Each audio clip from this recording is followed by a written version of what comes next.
भाग 1 रब की मर्जी। अमृतसर पंजाब में एक गुरुद्वारे के सामने एक बड़ी सी सिल्वर कलर की कार आकर रुकी। पीछे का दरवाजा खुला, उसमें से एक लड़की बाहर निकली। उसके लंबे घने बाल उसकी कमर पर आ गए। उम्र वही 23 के आसपास होगी। 5 फीट 4 इंच लंबाई, गोरा रंग, तीखे नैन नक्श, काजल से सनी काली आंखें, सुर्ख गुलाबी होंठ। उसने पिंक कलर का पंजाबी सलवार कमीज पहना हुआ था, गले में दुपट्टा, कानों में बड़े बड़े झुमके पहने हुए थे, नाक में एक नोज रिंग जो काफी आकर्षक लग रहा था, पैरों में पंजाबी जूतियां। वो एकदम सिंपल पर बहुत खूबसूरत लग रही थी। आसपास इस वक्त भीड़ नहीं थी। उसके निकलते ही गुरुद्वारे के पास की सड़क पर खड़े एक लड़के की नजर उस पर ठहर गई। वो एकटक उसे देखने लगा। ए लफंटर, चल निकल, उस पिंक सूट वाली लड़की ने तेज आवाज में कहा, जिससे आसपास मौजूद कुछ लोग उसे ही देखने लगे। वो बेचारा घबरा गया और तुरंत वहां से रफू चक्कर हो गया। तो उस लड़की ने मुंह बना लिया, लफंगे कहीं के। वो बड़बड़ाई कि तभी दूसरी तरफ से एक लड़की बाहर निकली। उसकी उम्र भी वही करीब 23-24 के आसपास होगी। गोरा रंग, गोल चेहरा, हल्की भूरी आंखें, कंधे तक लहराते खुले बाल। उसने ऑरेंज कलर का चूड़ीदार सूट पहना हुआ था, गले में दुपट्टा, कानों में गोल आकार की बड़ी बड़ी बालियां। वो लड़की भी कुल मिलाकर बहुत खूबसूरत लग रही थी। क्या इशू, तेरी प्रॉब्लम क्या है? वो बस देख ही रहा था। उस लड़की ने कहा कि वो पहली लड़की उसे घूरने लगी तो वो चुप हो गई। रिचा, तू मेरी दोस्त है या उसकी? उसने उस दूसरी लड़की को घूरते हुए सवाल किया। ये कैसा सवाल है? ऑफ कोर्स मैं तेरी फ्रेंड हूँ। रिचा के इतना कहते ही वो बोली, हाँ तो उस लफंगे की तरफ से क्यों बोल रही है? अच्छा माफ करो मुझे इशिका देवी। कहते हुए रिचा ने हाथ जोड़ दिया। इशिका के चेहरे पर अपनी जीत की खुशी आ गई और वो खुश होते हुए बोली, माफ किया बालिके। अच्छा चल अब अंदर चले। रिचा ने अपना दुपट्टा सर पर रखते हुए कहा। इशिका ने हाँ में सिर हिलाया और वो अपना दुपट्टा सर पर रखने लगी। दोनों अब अंदर आई। वहां कुछ ही लोग मौजूद थे। वहां आते ही वो दोनों भी बैठी और उन्होंने आंखें बंद कर ली। कुछ देर बाद इशिका और रिचा गुरुद्वारे से बाहर निकली। दोनों के चेहरे पर ही एक प्यारी सी मुस्कुराहट थी। यहाँ आकर ना एक अलग ही सुकून मिलता है, इशिका ने अपने सर पर रखा दुपट्टा ठीक करते हुए कहा। तो रिचा मुस्कुरा उठी। अचानक उसे कुछ सूझा। उसने आंखें मटकाते हुए पूछा, और बता क्या मांगा बाबा जी से? इशिका रिचा को देखने लगी। 5-6 सेकंड तक रिचा को देखने के बाद वो मुस्कुराते हुए बोली, सच्चा प्यार। अरे मैडम, तेरे पीछे अमृतसर के सारे मुंडे लाइन लगा दे, एक बारी कोशिश तो कर, रिचा ने उसे छेड़ते हुए कहा। इशिका मुंह बनाए उसे घूरने लगी। फिर वो मुस्कुराई और चहकते हुए बोली, अरे मेरी जान, पीछे लाइन लगाने वाला नहीं, साथ चलने वाला चाहिए। और यार ये प्यार ना एक एहसासों सा है, एक खूबसूरत जज्बात। इन लफंगों को तो बस शक्ल दिखती है। ऋषिका आसमान में देखने लगी और बोली, बाबा जी मुझे तो कोई मेरे जैसा चाहिए, जिसके लिए प्यार के मायने हो, जो प्यार का मतलब समझे, एक परफेक्ट मैच, बिल्कुल वैसा जैसा लव स्टोरीज में होता है। इतना सुनते ही रिचा ने सर पीट लिया। बस कर तू, पता नहीं कौन सी दुनिया में खोई रहती है। रिचा इरिटेट होकर बोली और गाड़ी में बैठ गई। इशिका मुस्कुराई और धीरे से खुद में ही बोली, कोई तो होगा वैसा, क्यों बाबा जी? इतना कहकर उसने फिर आसमान में देखा और आकर कार में बैठ गई।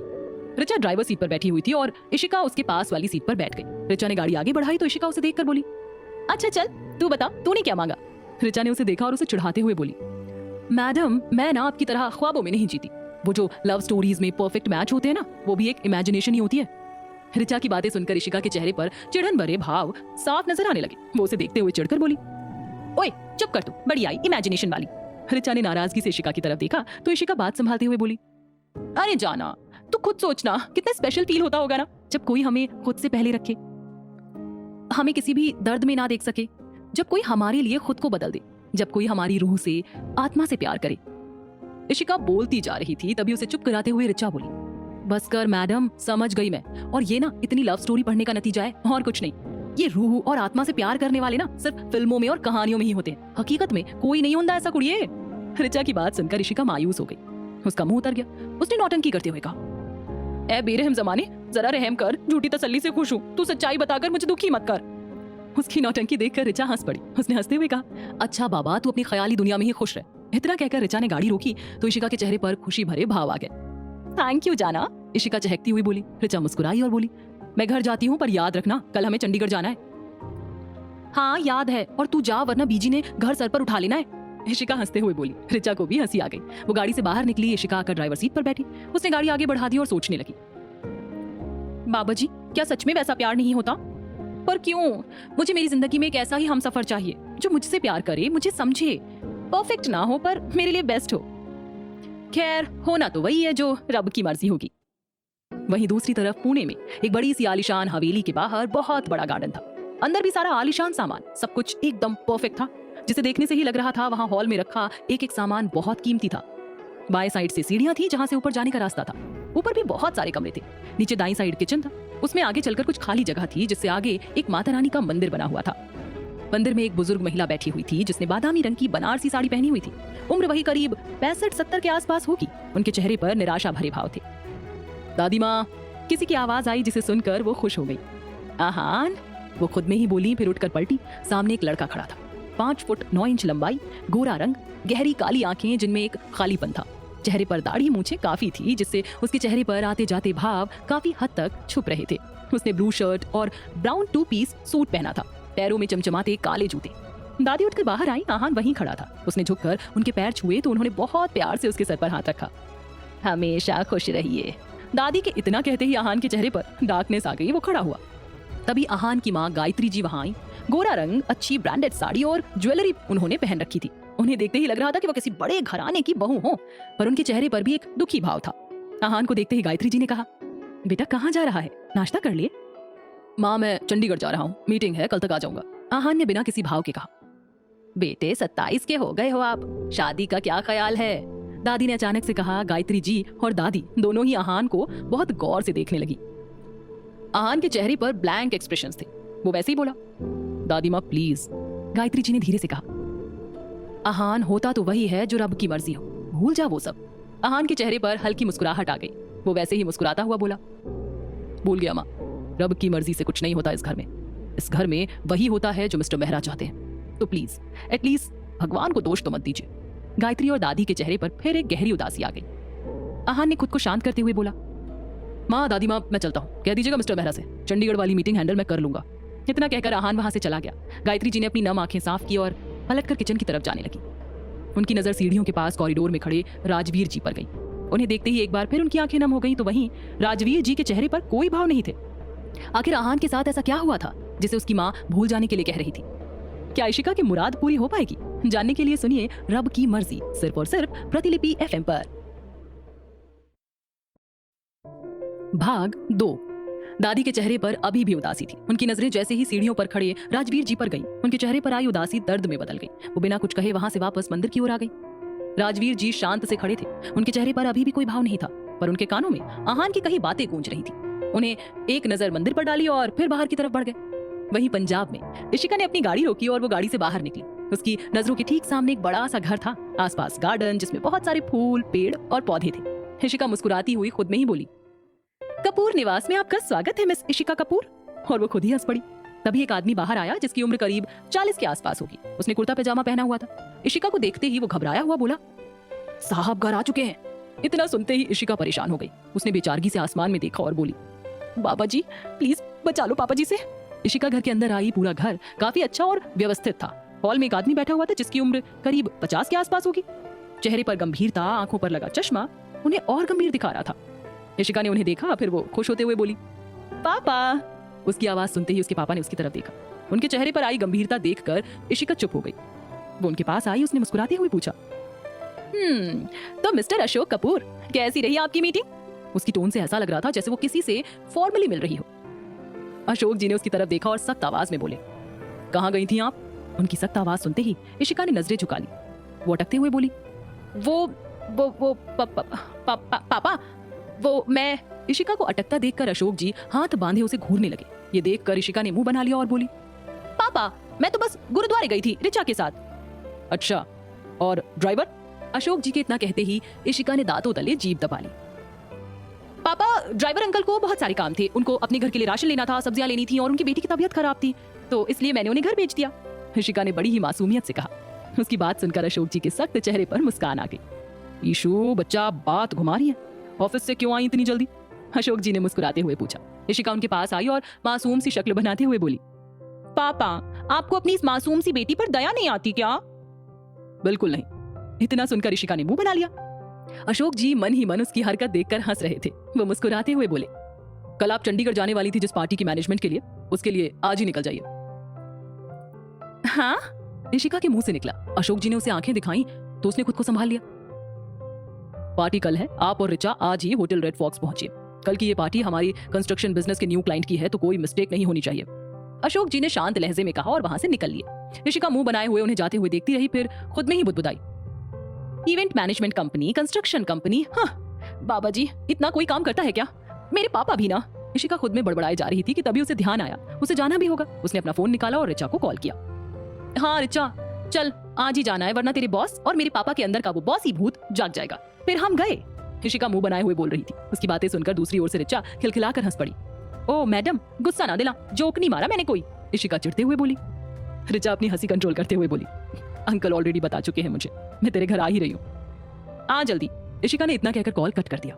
वहीं दूसरी तरफ रेड फॉक्स होटल चंडीगढ़ में अंधेरा हो जाने के बाद भी आसपास लगे लाइट्स के कारण वो बहुत जगमगा रहा था। ऋषिका की गाड़ी रुकी तो ऋचा निकलने लगी कि ऋषिका बोली, तू अंदर वेट कर, मैं कार पार्क करके आती हूँ। Okay. Richa car parking area की तरफ आई। उसने कार पार्क की, उसी वक्त एक उसकी गाड़ी के ठीक पीछे गाड़ी पार्क हुई। ऋषिका अपनी गाड़ी से बाहर निकली तभी पीछे वाली गाड़ी का दरवाजा खुला। उसमें से एक ड्राइवर बाहर आया। उसने पीछे का दरवाजा खोला तो उसमें से कोई बाहर निकला। वो था आहान। ब्लू कलर की शर्ट, आंखों में गॉगल्स, चेहरे पर कोई भाव नहीं थे। वो बिना किसी भाव के आगे बढ़ा। ऋषिका आहान के आगे ही थी। वो इस बात से अनजान थी कि कोई उसके पीछे था। उसने आसपास देखा, यहाँ भी ज्यादा कोई नहीं था, तो उसने कंधे से नीचे आ रहा अपना दुपट्टा ठीक किया। ऋषिका ने जैसे ही दुपट्टा ठीक करते हुए अपने कंधे पर डाला, उसका दुपट्टा आहान के चेहरे पर आ गया। आहान के चेहरे पर जैसे ही दुपट्टा आया, उससे आती खुशबू ने एक पल को उसका ध्यान अपनी ओर खींचा, फिर अगले ही पल वो चिढ़ गया। ऋषिका आगे बढ़ती गई तो दुपट्टा अपने आप आहान के चेहरे से हट गया, पर उसकी नजरें ऋषिका पर ही थी। उसे बस उसके कमर तक आते लंबे बाल और दुपट्टा नजर आ रहा था।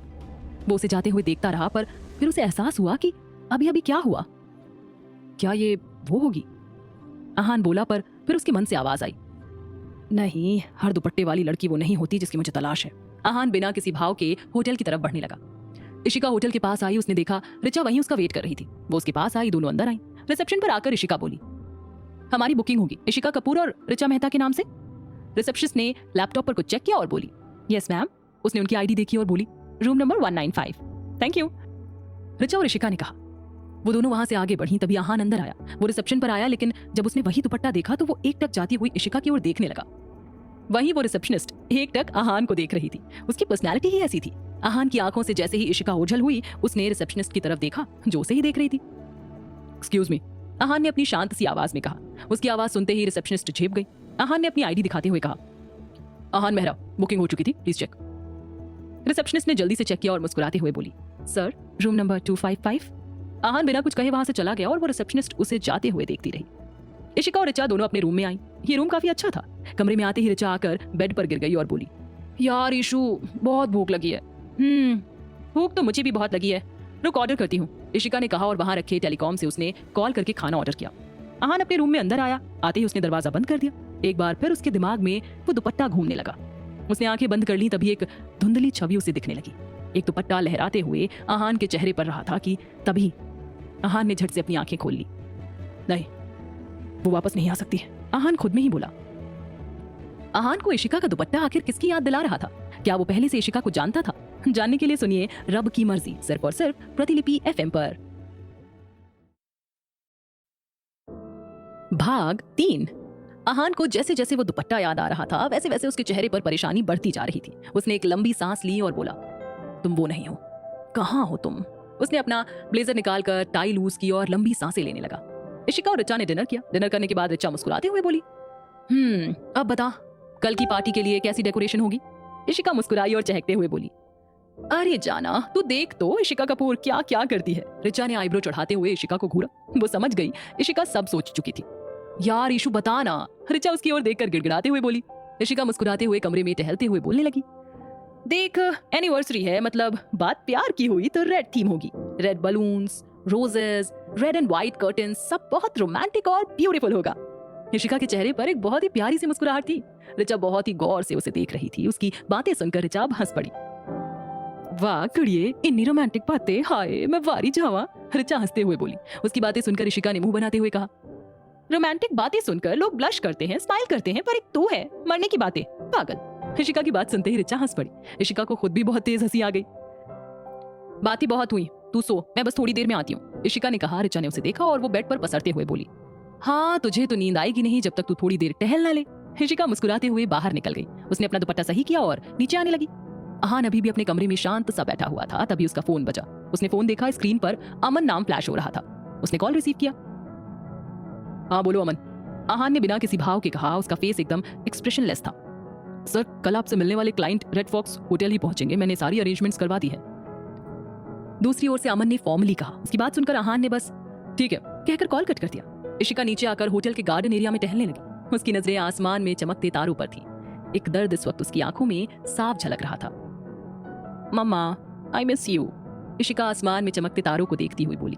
इतना कहकर उसने एक पल को चुप होकर फिर आसमान में देखते हुए ही कहा, मैंने आपको नहीं देखा, आप तो देखते हो ना मुझे, इतना याद करती हूं मैं आपको, कम से कम एक बार सपने में ही आ जाओ ना। मुझे आपकी फोटो नहीं, आपको देखना है, इशिका टहलते हुए बोल रही थी। पर फिर वो रुककर एक बेंच पर बैठ गई। हल्की हल्की हवाएं चल रही थीं जो इशिका के चेहरे को छू रही थी। उसने अपनी आंखें मूंद ली। हवाओं के कारण उसके बाल उड़ रहे थे और उसका दुपट्टा भी हवा में लहरा रहा था। आहान की नजर वहीं दूर खड़े कमरे की खिड़की से जब उस पर पड़ी, वो एकटक उसकी ओर देखने लगा। हालांकि इशिका का चेहरा उसे नहीं दिख रहा था, पर उसका दुपट्टा देखकर वो समझ गया ये वही लड़की थी जो उसे उस वक्त मिली थी। आहान के चेहरे पर अभी भी कोई एक्सप्रेशंस नहीं थे। वो बिना किसी भाव के उसे देखता रहा। इशिका भी यूं ही बैठी रही। उसने कुछ मिनट बाद अपनी आंखें खोली। वो अपने चेहरे पर आए बालों को हटाने लगी। आहान उसे ही देख रहा था। उसकी नजरें इशिका के बाएं हाथ में पहने ब्रेसलेट पर ठहर गई। उसने स्टार्स लगे हुए थे जो नीचे लटक रहे थे। आहान एकटक वही देख रहा था। ये देखकर उसके एक्सप्रेशनलेस फेस पर एक छोटी सी स्माइल आ गई जो उसने खुद भी नोटिस नहीं की। इशिका ने अपने बालों को ठीक करते हुए सारे बाल समेटकर जूड़ा बना लिया। आहान अभी भी उसे देखता रहा। उसके फेस पर अभी भी वो स्माइल थी जो उसने खुद नोटिस नहीं की। बस उसे इशिका का चेहरा क्लियर नहीं दिख रहा था। इशिका कुछ देर तक बैठी रही। वो तारों को निहार रही थी। जब उसका जन्म हुआ उसके कुछ दिनों बाद ही उसकी माँ की मौत हो गई। इशिका को उसके पापा ने पाला था। वो हमेशा से इन तारों में ही अपनी माँ को देखती आई थी। आहान की नजरें भी अब तारों पर जा ठहरी। वो एकदम उन्हें देखने लगा। इशिका कुछ देर बाद उठकर चली गई। आहान ने कुछ देर बाद जैसे ही उस बेंच को देखा, वहां कोई नहीं था। उसने नजरें इधर उधर दौड़ाई पर वहां उसे कोई नजर नहीं आया। इशिका वापस अपने रूम में आई। ऋचा सो चुकी थी तो वो भी आकर लेट गई। आहान ना चाहते हुए बार बार उस लड़की के बारे में ही सोच रहा था जिसकी शक्ल तक उसने नहीं देखी। उसने अपना सर झटक लिया और एक लंबी सांस लेते हुए बोला, वो नहीं है, कोई और है। पर फिर आहान एक पल रुककर बोला, कौन थी वो लड़की, क्यों इस तरह से देख रहा हूं उसे। आहान का दिमाग अब उलझता जा रहा था। उसने अपनी शर्ट के बटन खोले और शर्ट उतार कर बेड पर आकर सो गया। अगली सुबह खिड़की से आती सूरज की किरणें चेहरे पर पड़ने से ऋचा की आंख खुली। वो बासी लेते हुए बैठ गई। 9 बज रहे थे। उसने देखा इशिका वहां नहीं थी। उसने झट से अपना फोन देखा। उसमें इशिका का मैसेज था, गुड मॉर्निंग जाना, मैं 4th फ्लोर पर हूँ, पार्टी का वेन्यू यहीं का हॉल है, तैयारी शुरू कर दी है, तू जल्दी से फ्रेश होकर नाश्ता कर ले, वहीं टेबल पर रखा है और जल्दी आ। मैसेज पढ़ते ही ऋचा के फेस पर स्माइल आ गई। उसने फोन रखा और बोली, कमाल है मेरी जान, तू भी इतनी लेट सोकर भी इतनी जल्दी उठ जाती है। ऋचा जल्दी से उठकर वॉशरूम की तरफ बढ़ गई। कुछ देर में वो बाहर आई। उसने अपने बाल ठीक किए और जल्दी जल्दी ब्रेकफास्ट करके बाहर निकली। रूम से बाहर आते ही ऋचा ने डोर लॉक किया और वो लिफ्ट की तरफ चली गई। इधर इशिका हॉल में तैयारियां करवा रही थी। हर तरफ कर्टेन लग चुके थे। टेबल और चेयर भी लग चुकी थी। उन पर वो गुलाब की पंखुड़ियों से डेकोरेशन कर रही थी। उसके चेहरे पर एक प्यारी सी मुस्कुराहट थी। तभी ऋचा वहां आई। वहां की तैयारियां देखते ही उसके चेहरे पर भी मुस्कान आ गई। वो चहकते हुए बोली, वाओ ईशू, कितना ब्यूटीफुल है सब। इशिका ने उसे देखा और मुस्कुरा दी। फिर वो दोनों की तैयारियों में लग गई। आहान की मीटिंग थी। उसने अमन से बात की तो अमन ने बताया उसने मीटिंग के लिए 5th फ्लोर बुक किया था और सारी तैयारियां वहीं थी। आहान ने कुछ नहीं कहा, वो बस रेडी होने लगा। कुछ देर बाद वो 5th फ्लोर पर आया तो उसने देखा क्लाइंट्स आ चुके थे। तो वो उनके पास आया तो वहां बैठे दोनों आदमियों ने उसे ग्रीट किया, गुड मॉर्निंग मिस्टर मेहरा। आहान ने उनकी तरफ देखा और फॉर्मली बोला, गुड मॉर्निंग। वो बैठा और वो लोग बात करने लगे। कुछ देर बाद आहान बोला, ओके, मैं चंडीगढ़ में अपना होटल बनवाने के लिए रेडी हूँ, हमारी कंपनी सारा काम देख लेगी। उनमें से एक आदमी मुस्कुराते हुए बोला, थैंक यू, आपकी कंपनी इंडिया की बेस्ट कंस्ट्रक्शन कंपनी है, इसलिए हम एक्स्ट्रा पैसे देने के लिए भी रेडी हैं। ये सुनते ही आहान की दोनों आईब्रोज जुड़ गई। उसका फेस अब भी एक्सप्रेशनलेस था। उसने वैसे ब्लैंक एक्सप्रेशन के साथ कहा, let me tell you one thing. Aahan ने अपने दोनों हाथ टेबल पर रखकर जोड़ते हुए उन दोनों की तरफ देखा और बिना किसी एक्सप्रेशन के अपनी बात जारी की, एक्स्ट्रा मनी आप नहीं दे रहे, बेस्ट चीजें चाहिए आपको तो पे भी आपको करना होगा। सिर्फ मेहरा कंस्ट्रक्शन के नाम से आपका ये होटल उतना फेमस हो जाएगा जितना आप भी नहीं है। उसकी बात सुनकर वो दोनों आदमी स्पीचलेस हो गए। उनके पास बोलने के लिए कुछ नहीं था। आहान ने आईब्रो उठाकर उनको देखा और पूछा, डील फाइनल करनी है या मैं डील कैंसिल करूं? Of course mister Mehra, deal final है। पहले आदमी के कुछ कहने से पहले ही वो दूसरा आदमी बोला। आहान उठा और बोला, कांग्रेचुलेशंस। इतना कहकर आहान वहां से चला गया। वो वापस अपने रूम में आया। उसने किसी को कॉल किया, अमन मिस्टर मेहरा को न्यूज दे देना कि डील फाइनल हो गई और तुमने प्लॉट देखा है ना? ओके, मैं कल करता हूँ, मेरी पुणे की कल रात की टिकट्स कंफर्म करवाओ। आहान ने बात करके फोन वापस रख दिया। फोन रखते ही आहान की नजर फिर गार्डन में लगे उस बेंच पर चली गई जहां कल इशिका बैठी हुई थी। वो एक बार फिर उसके बारे में सोचने लगा, कौन थी वो लड़की? एक बार फिर आहान के मन में यही सवाल आ गया। आखिर आहान बार बार इशिका के बारे में क्यों सोच रहा था? जानने के लिए सुनिए रब की मर्जी, सिर्फ और सिर्फ प्रतिलिपि FM पर। भाग 4। आहान उस लड़की के बारे में सोच रहा था। अचानक उसे कुछ याद आया। उसने अपना सर झटक लिया और अपने आप से बोला, नहीं आहान, इशिका और ऋचा पार्टी की सारी तैयारियां कर चुके थे। इशिका ने पूरा हॉल देखा और चहकते हुए बोली, आज ना पापा को खुश हो जाना है हमसे। ऋचा भी उसकी बात सुनकर मुस्कुरा उठी। हाँ चल, हम भी तैयार हो जाएं। ऋचा ने कहा। तभी वहां एक आदमी आया। वो सारी डेकोरेशन देखते ही उस आदमी का चेहरा खिल उठा और वो मुस्कुराते हुए बोला, क्या बात है बच्चियां, आप बहुत कुछ सीख चुकी हैं। इशिका मुस्कुराते हुए बोली, thank you manager uncle, I hope कि मिस्टर चोपड़ा को ये सब पसंद आए। मैनेजर मुस्कुराते हुए बोला, जरूर आएगा। इशिका और ऋचा मुस्कुरा दी। वो दोनों वहां से चली गई। मैनेजर सब डेकोरेशन देख रहा था। वो मुस्कुराते हुए खुद में बोला, मिस्टर चोपड़ा अब ये डेकोरेशन देखकर इवेंट मैनेजमेंट कंपनी से भी इंप्रेस हो जाएंगे। इशिका और ऋचा अपने रूम में आ गई। ऋचा आते ही बोली, ईशु तू क्या पहनेगी? Of course suit. इशिका ने मुस्कुराते हुए जवाब दिया, पर उसका जवाब सुनकर ऋचा का मुंह बन गया। वो थोड़ा चिढ़ते हुए बोली, यार this is not fair issue, आज तू गाउन पहनेगी, समझी? उसकी बात सुनकर इशिका मुस्कुराने लगी। इशिका मुस्कुराकर बोली, हाय ये गुस्सा। ऋचा ने मुंह बना लिया तो इशिका हंस पड़ी। उसने यूं ही हंसते हुए कहा, अरे डोंट वरी जाना, मैं वही पहनूंगी जो तू चाहती है। ऋचा ने जैसे ही ये सुना, उसने इशिका को साइड हक करते हुए कहा, लव यू जाने मन। इशिका हंस पड़ी। ऋचा को भी हंसी आ गई। वो जल्दी से वॉशरूम की तरफ चली गई। इशिका ने अपना फोन निकाला और कुछ देखने लगी। वो चुपचाप बेड पर बैठी, उसका पूरा ध्यान फोन में था। बहुत ही गौर से वो कुछ पढ़ रही थी। पढ़ते पढ़ते इशिका को ध्यान ही नहीं रहा। 20 मिनट से ऊपर हो गया। ऋचा वॉशरूम से बाहर आई। उसने टोमेटो रेड कलर का ऑफ शोल्डर गाउन पहना हुआ था। उसकी नजरें जैसे ही इशिका पर पड़ी, उसके हाथों में फोन पकड़ा देखकर ऋचा ने सर पीट लिया। हे वाहे गुरु, की करूं मैं इस कुड़ी दा। ऋचा के इतना कहते ही इशिका की नजर उस पर पड़ी। उसे देखकर ही इशिका के फेस पर एक प्यारी सी मुस्कुराहट आ गई। उसने अपना फोन रखा कि ऋचा उसे सुनाते हुए बोली, ये तू अब कौन सी लव स्टोरी पढ़ रही है? इशिका मुस्कुराते हुए एकदम से बोली, पता है ये स्टोरी ना बड़ी अच्छी है। इसमें जो हीरो है ना यार, क्या मस्त है बंदा, हीरोइन के लिए कुछ भी कर जाता है। पता है तुझे, अभी ना हीरोइन मतलब नंदिनी ने कहा कि अब है, मतलब वो हीरो वो बिना कुछ कहे उसे उसकी जिंदगी में उसकी अहमियत बताए, तो उसने ना उसका हाथ अपने धड़कते दिल पर रखा। How romantic. ऋचा चिढ़ते हुए बोली, रोमांटिक? काहे का रोमांटिक? ये ना लोग पहले दिल, धड़कन, सांसें, जिंदगी बोल देते हैं और फिर ऐसे दूर चले जाते हैं ना जैसे जीना ही छोड़ दिया हो। इशिका ऋचा को देखने लगी। ऋचा भी अब एकदम चुप हो गई। वो ड्रेसिंग टेबल के पास आकर अपने बाल ठीक करने लगी। ऋचा, इशिका ने ऋचा को आवाज दी तो ऋचा मुस्कुराते हुए बोली, ईशू जा रेडी हो ना, मैं तब तक रेडी होकर जाती हूँ। इशिका समझ गई ऋचा उस बारे में बात नहीं करना चाहती, तो उसने बैग से अपने कपड़े लिए और वॉशरूम की तरफ चली गई। ऋचा के चेहरे पर अब कोई भाव नहीं थे। वो तैयार होने लगी। मेकअप करने के बाद ऋचा खुद में बोली, मैं जाती हूँ वरना ईशू सवाल कर करके मेरा दिमाग खा जाएगी। ऋचा जल्दी से कमरे से निकल गई। आहान अपने कमरे से निकला। वहां खड़ी कुछ लड़कियां उसे देख रही थी। उसकी पर्सनैलिटी ही ऐसी थी, पर आहान किसी पर ध्यान न देते हुए आगे बढ़ रहा था। उसके फोन पर किसी का कॉल आया। उसने कॉल रिसीव करते हुए कहा, या आई विल बी देयर। आहान ने कॉल कट किया और वो लिफ्ट की तरफ आया। लिफ्ट रुकी। उसका डोर ओपन होते ही आहान अंदर आ गया। लिफ्ट में इस वक्त इशिका भी मौजूद थी, जिसका पूरा ध्यान अपने फोन पर था। तो वहीं 3 लड़कियां और थी, जिनका ध्यान अब तक एक दूसरे से बातों और सेल्फी लेने पर था। लेकिन आहान को देखते ही वो उसे देखने लगी। आहान अभी भी अपने फॉर्मल लुक में ही था। White shirt, blood red colour का सूट, टाई और पैंट, चमचमाते ब्लैक शूज, बाल एकदम परफेक्ट सेट थे। आहान बहुत ही हैंडसम लग रहा था। वो तीनों लड़कियां अभी भी उसे ही देख रही थी, पर आहान आकर एक साइड में खड़ा हो गया। वो भी अपने फोन में लग गया। उसका एक्सप्रेशनलेस फेस, ड्रेसिंग सेंस सब उसे और अट्रैक्टिव बना रहे थे। लिफ्ट चल रही थी, तभी एक लड़की जानबूझकर आहान के एकदम पास आकर खड़ी हो गई, पर आहान ने कुछ भी रिस्पॉन्ड नहीं दिया। वो लड़की अब उसे थोड़ा और करीब आई। आहान अपनी नजरें उठाकर एक नजर उसे देखने के बाद थोड़ा दूर होकर वापस अपने फोन में लग गया। उस लड़की का मुंह बन गया। इतने में 3rd फ्लोर आ गया तो वो तीनों लड़कियां लिफ्ट से निकल गई। आहान और इशिका अब लिफ्ट में बस वही दोनों बचे थे। उन दोनों का ही ध्यान फोन में था। इशिका ने अपना फोन मुंह बनाते हुए बंद किया और बड़बड़ाई, ऐसे कौन करता है? अगर प्यार है तो एक्सेप्ट करो ना। उसकी आवाज जैसे ही आहान के कानों में पहुंची, खुद ब खुद उसकी नजरें इशिका पर चली गई। इशिका ने भी blood red colour full sleeve gown पहना हुआ था। खुले बाल, चेहरे पर हल्का मेकअप, होठों पर रेड लिपस्टिक, कानों में बड़ी बड़ी सी इयररिंग्स, लेफ्ट हैंड में एक बैंगल। कुल मिलाकर वो बहुत खूबसूरत लग रही थी। आहान की नजर एक पल को उस पर थम सी गई। इशिका ने आहान की तरफ नहीं देखा। वो भी अपने में ही बड़बड़ाती जा रही थी, हाँ ठीक है लव स्टोरी में प्रॉब्लम्स हैं, पर यार ये ना जानबूझकर देवदास बन रहा है। जब पता है वो उससे प्यार करती है तो इतना ड्रामा क्यों क्रिएट करना? आहान एक टक अभी भी उसे ही देख रहा था। इशिका के नॉन स्टॉप चलते हुए होठों पर आहान की नजर थी। तभी इशिका फिर बड़बड़ाते हुए बोली, ऐसे फट्टू लड़के नहीं पसंद मुझे। बाबा जी थोड़ी सद्बुद्धि दे दो इसको। ये बात जैसे ही आहान ने सुनी, उसके एक्सप्रेशनलेस फेस पर एक छोटी सी स्माइल आ गई। इशिका ने अब आहान की तरफ देखा, पर आहान उससे अपनी नजर हटा चुका था। आहान को देखते ही अनायास ही इशिका के मुंह से निकला, ये तो सच्ची किसी लव स्टोरी के हीरो जैसा लग रहा है। शुक्र था उसने ये बात अपने मन में कही थी, पर फिर इशिका ने अपनी नजर हटा ली। वो आगे कदम बढ़ाकर लिफ्ट के दरवाजे के पास आकर रुकी। आहान ने जैसे ही आहट सुनी, उसने अपनी नजर उठाई कि उसकी नजर इशिका की पीठ पर गई। गाउन में ऊपर हाई नेक के बाद बड़ा सा गला बना हुआ था, जिससे इशिका की गोरी पीठ साफ झलक रही थी। आहान ने तुरंत अपनी नजर झुका ली और वो अपने फोन में लग गया।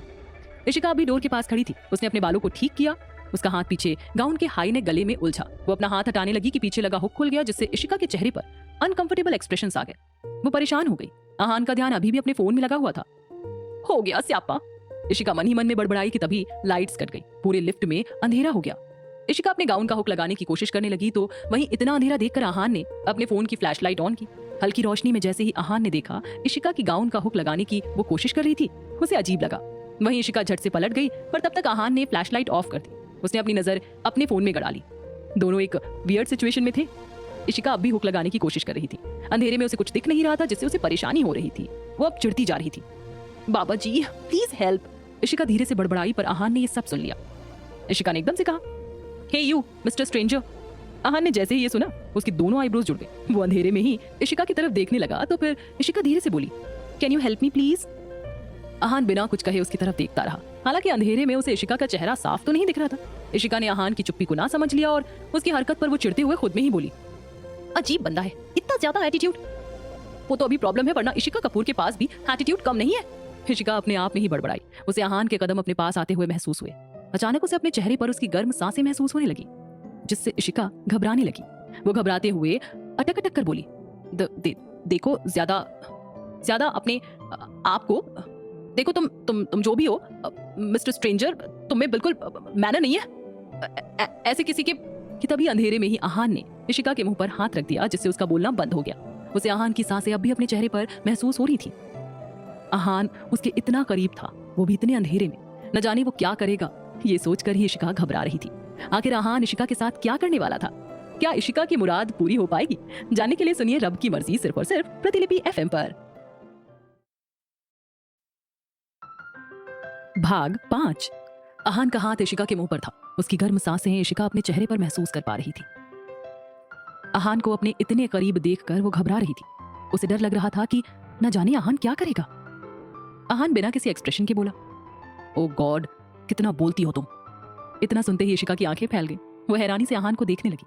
उसे अब उस पर गुस्सा आ रहा था। वो उसे घूरने लगी। आहान ने इशिका के मुंह पर रखा अपना हाथ हटाया और उससे दूर हो गया। इशिका गुस्से से बोली, ओ लफंटर, ये लफंगा पन्ना मुझे मत दिखाओ। हेल्प मांगी इसका ये मतलब नहीं कि तुम्हें मैंने परमिशन दे दी खुद को टच करने की। आहान आंखें छोटी छोटी करके उसे घूरने लगा। हालांकि अंधेरे में उसे उसका चेहरा साफ नहीं दिख रहा था। इशिका की बातें सुनकर आहान का दिमाग खराब हो चुका था। वो सख्त आवाज में बोला, mind your language miss, whatever is your name. Ishika का मुंह बन गया। उसे आहान पर गुस्सा आ रहा था। पर तभी लिफ्ट में हल्की रोशनी हुई। इशिका ने देखा आहान ने अपने फोन का फ्लैशलाइट ऑन कर रखा था और उसकी आंखें बंद थी। ये देखते ही अपने आप इशिका के फेस पर स्माइल आ गई, जो उसे खुद भी पता नहीं चली। आहान की बंद आंखों ने मानो उसका दिल ही जीत लिया। इशिका बेफिक्र होकर पलटी। उसकी पीठ आहान की तरफ थी। वो हुक लगाने लगी। आहान की आंखें अब भी बंद थीं कि लाइट आ गई। इशिका ने मुश्किल से हुक लगाया और पलटी तो उसने देखा आहान की आंखें अभी भी बंद थी। लिफ्ट चल रही थी। इशिका एकटक बिना पलकें झपकाए आहान को देख रही थी, जिसकी आंखें अब भी बंद थी। तब इशिका ने धीरे से कहा, हो गया। आहान ने अपनी आंखें खोली और अपना फोन बंद करते हुए वापस पॉकेट में रख लिया। इशिका उसे ही देख रही थी, पर आहान की नजरें लिफ्ट के बटन्स पर थी। वो आगे बढ़ा। तभी इशिका बोली, हे मिस्टर स्ट्रेंजर। तभी आहान ने लिफ्ट का स्टॉप बटन दबाया और निकलने लगा। What's your name? इशिका बोलती ही रह गई। आहान जा चुका था। ये देखकर इशिका का मुंह बन गया और अनायास ही उसके मुंह से निकला, क्या बंदा था। फिर वो चुप हो गई और मुंह बनाते हुए बोली, पर बाबा जी, एटीट्यूड बहुत है बंदे में, इतना एटीट्यूड भी सही नहीं। इशिका अपने में बोल रही थी, तभी उसे ध्यान आया उसे भी यहीं 4th फ्लोर पर आना था। वो जल्दी से लिफ्ट से बाहर आ गई। उसने एक बार फिर आहान के बारे में सोचा और खुद में बोली, लफंगा तो नहीं था, एवी लफंटर कह दिया। आहान पार्टी एरिया में आया। ये वही जगह थी जहां इशिका और रिचा ने सारी सजावट की थी। सारी डेकोरेशन देखने के बाद आहान के फेस पर गहरे एक्सप्रेशंस आते जा रहे थे। तभी उसके पास कोई आया, एक उसकी ही उम्र का ही लड़का, जो नेवी ब्लू कलर के 3 पीस में काफी जच रहा था। वो आते ही उसके गले लग गया। आहान भी हल्का सा दिखावे वाली मुस्कुराहट में मुस्कुरा दिया। वो शख्स अब उससे अलग हुआ और मुस्कुराते हुए बोला, तू आ गया, मुझे तो यकीन नहीं हो रहा, थैंक यू भाई। उसकी बात सुनकर आहान ने शांत लहजे में कहा, ओ कम ऑन हितेन, तेरी फर्स्ट वेडिंग एनिवर्सरी है, मुझे तो आना था। आहान की बात सुनकर वो शख्स यानी हितेन मुस्कुरा दिया तो आहान ने फिर कहा, कांग्रेचुलेशंस। थैंक यू वीरे, हितेन मुस्कुराते हुए बोला। पुणे से सीधा चंडीगढ़ में आकर सेलिब्रेशन? आहान का सवाल सुनकर हितेन मुस्कुराते हुए बोला, अरे जानता है, पूजा चंडीगढ़ से है तो उसका बहुत मन था फर्स्ट एनिवर्सरी यहाँ सेलिब्रेट करने का। इतना सुनकर आहान भी मुस्कुरा दिया। हितेन एकटक उसे देख रहा था। आहान को देखते हुए ही वो मन में बोला, यार ऐसे देखा नहीं जाता तुझे। गेस्ट आने लगे थे। आहान अब एक साइड में आकर बैठ गया। वो यहाँ आया था तो सिर्फ हितेन के लिए। दोनों बहुत अच्छे दोस्त थे। बचपन से लेकर कॉलेज तक की पढ़ाई दोनों ने साथ में की थी, तो आहान उसे ना नहीं कह सकता था, इसलिए वो इस पार्टी में था। हितेन मुस्कुराते हुए गेस्ट का वेलकम कर रहा था, तभी अशोक जी, इशिका के पापा, वहां आए। उन्होंने मुस्कुराते हुए हितेश को बधाइयां देकर पार्टी के डेकोरेशन के बारे में पूछा, तो हितेश मुस्कुराते हुए बोला, बड़ा सोना है सब uncle ji. Thank you mister Chopra. Ashok ji ने जैसे ही ये कहा, हितेन उन्हें देखने लगा। अशोक जी अब सोच में पड़ गए। उन्होंने कुछ गलत कह दिया क्या? अरे आप भी कमाल करते हैं, मैं आपको अंकल जी कह रहा हूं और आप मिस्टर चोपड़ा बोलकर मेरी इंसल्ट कर रहे हैं। हितेन झूठी नाराजगी दिखाते हुए बोला। उसकी बात सुनकर अशोक जी मुस्कुरा दिए। तभी उनकी नजर आहान पर पड़ी, जो एक कोने में बैठा हुआ था। उसे देखकर वो कुछ याद करने की कोशिश करने लगे। इशिका भी अब पार्टी एरिया में आई। उसने रिचा को देखा जो वेटर को कुछ समझा रही थी, तो वो उसके पास आ गई। रिचा ने वेटर को जाने के लिए कह दिया। उसकी नजर जैसे ही इशिका पर पड़ी, उसके चेहरे पर एक बड़ी सी मुस्कुराहट आ गई। ईशु बहुत प्यारी लग रही है तू। अपनी तारीफ सुनकर इशिका खुश हो गई। उसके मन में एक बार फिर आहान का चेहरा घूमने लगा। आहान के बारे में सोचते हुए फिर इशिका के चेहरे पर एक बड़ी सी मुस्कुराहट आ गई। उसे इस तरह मुस्कुराते देख रिचा कंफ्यूज हो गई थी कि अभी वो खुद में ही क्यों मुस्कुरा रही थी। उसने सवाल किया, ओ मैडम, अब इस स्माइल का क्या कारण है? मिस्टर स्ट्रेंजर, एकाएक इशिका के मुंह से निकला। ये सुनते ही रिचा की भौहें उचक गईं। वो अजीब तरह से उसे देखने लगी। मिस्टर स्ट्रेंजर, ये प्राणी कौन है? रिचा ने कहा, पर उसकी बात सुनकर इशिका उसे घूरने लगी, तो रिचा पूरी बात समझाते हुए बोली, अरे मिस्टर मतलब है कोई आदमी, और तू मतलब लफंटर से सीधा मिस्टर स्ट्रेंजर पर आ गई, वो भी इतने प्यार से। इशिका ने रिचा के गले में अपनी बाहें डाली और मुस्कुराते हुए बोली, जाना वो लफंगे ना लफंगे होते हैं, ये ना लफंगा नहीं है। ओहो, मैडम को आज पहली बार लड़का लफंगा नहीं लगा, क्या बात है? रिचा इशिका को छेड़ते हुए बोली। इशिका हंस पड़ी। उसने रिचा के गले से अपना हाथ हटाकर मुस्कुराते हुए कहा, कुछ तो बात है, बाकी रब जी जाने, होना तो वही है जो रब की मर्जी होगी।